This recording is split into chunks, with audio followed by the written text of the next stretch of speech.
Iran threatens to strike European cities and declares war on Europe if it joins the war on the side of Israel and the United States. Meanwhile, European countries are sending their troops to defend Cyprus, which the Iranians have already started attacking, and the British are already actively protecting their bases from attacks by the Islamic Revolutionary Guard Corps of Iran. And here I should note right away that just 72 hours after the US and Israel began bombing Iran, the war has already engulfed almost the entire Middle East and reached the borders of Europe. The geographical scale of the war is staggering. At least 11 countries are directly involved in it. It has disrupted global oil and gas flows and shaken markets around the world. Today, Qatar has already openly started attacking Iran. Saudi Arabia is already, as they say, on the starting line. At the same time, even China has urged Iran not to block the Strait of Hormuz, although the Pentagon is already denying that it has been blocked.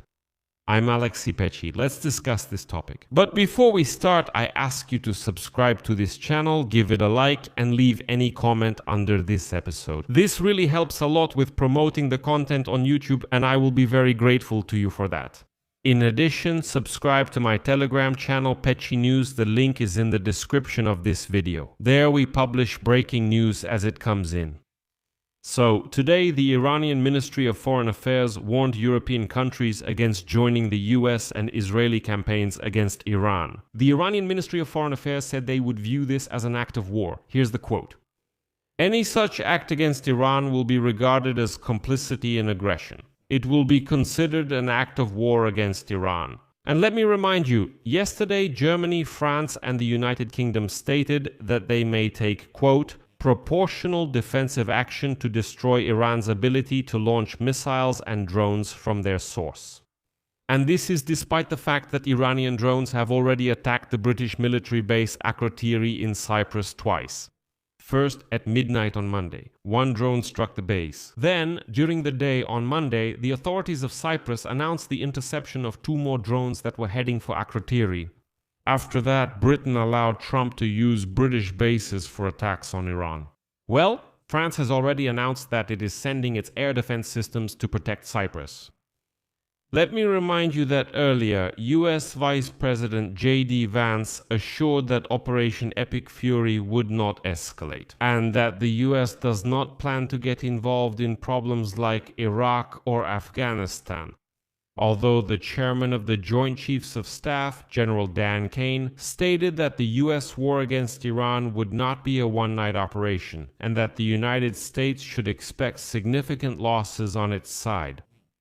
Meanwhile, the United Arab Emirates and Qatar are asking their allies to help them persuade the president, US President Donald Trump, to shorten the duration of the military operation against Iran. And one of the reasons for this is the limited stockpile of air defense missiles, although Trump assured today that there is more than enough weaponry. But this war has already affected Europe. For example, French President Emmanuel Macron announced an update to France's nuclear doctrine. France will raise its nuclear warhead count and cease publishing detailed articles. France is ready to deploy nuclear forces on the territory of European countries such as Poland, Sweden, and the United Kingdom. Next, I will quote Macron. "The next 50 years will be the era of nuclear weapons. We must strengthen our nuclear deterrence capabilities in the face of numerous threats and carefully consider a deterrence strategy on the European continent while strictly maintaining our sovereignty. The modernization of our arsenal is crucial. That is why I have ordered an increase in the number of nuclear warheads in our arsenal." Macron stated that 8 European countries have joined the advanced nuclear deterrence scheme proposed by France. These are Belgium, the United Kingdom, Germany, Greece, Denmark, the Netherlands, Poland, and Sweden. They will have the opportunity to host French strategic air forces on their territory, which will thus be able to spread across the entire European continent to complicate the calculations of adversaries. In other words, Russia and China will now not know exactly where and how many French nuclear weapons are deployed throughout Europe.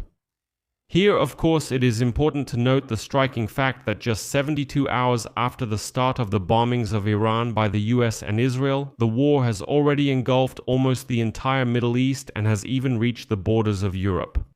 The geographical scale of the war is staggering. At least 11 countries are directly involved in it. It has disrupted global flows of oil and gas and shaken markets around the world. Even before the war, Iran had warned that any attacks on its territory would trigger retaliation not only against Israel, but also against American bases throughout the Persian Gulf. In the first hours of the war, Iran launched waves of ballistic missiles and drones at Israel, the United Arab Emirates, Bahrain, Kuwait, and Qatar. Iran also struck the Kurdish region of Iraq, which it considers closely linked to the US and Israel. Pro-Iranian militias attacked American bases in Iraq, and their supporters tried to storm the American embassy compound in Baghdad. But on the second day of the war, Iran expanded the area of its strikes to Saudi Arabia and Oman. This was actually surprising because this country played an important role in mediating the nuclear negotiations between Tehran and the Trump administration. But Iran already seems to not care at all who it attacks.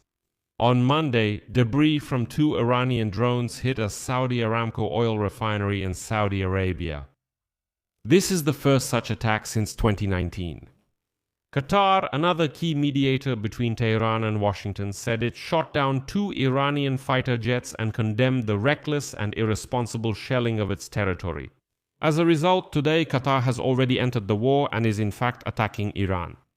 But Tehran lives in its own reality, and here it is. Iranian Foreign Minister Abbas Araghchi and other officials insist that Iran is not at war with the entire region, but is only striking Israel and American military bases. However, Iranian drones and missiles have struck numerous civilian targets throughout the Persian Gulf, including tourist areas in Dubai, where there are definitely no American military bases. Iran has also taken steps to disrupt commercial shipping in the Persian Gulf, attempting to close the Strait of Hormuz and vowing to set fire to any vessel passing through it.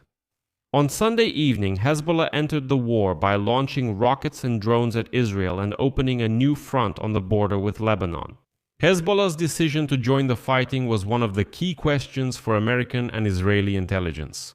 And despite being seriously weakened by years of Israeli strikes, the group remains Iran's most powerful agent.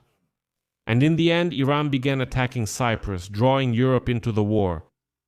Greece has already announced the deployment of 2 frigates and 2 fighter jets to help defend the island. And the United Kingdom, France, and Germany have made it clear that they may actively join the conflict. In addition, the Iran-backed Houthis in Yemen have not yet entered the war, but they have already indicated that they are preparing for it. At the same time, the FBI and the US Department of Homeland Security have put their counterterrorism units within the United States on high alert. So, it looks like this war is going to be with us for a long time. I'll leave it at that. Share your opinions and conclusions in the comments below this episode. Subscribe to the channel, hit the bell, and don't forget to like. If you found this episode interesting and useful, you can support the work of this YouTube channel with your donation or subscription using the links and details in the description. That's all for now. Take care of yourselves. Goodbye, everyone.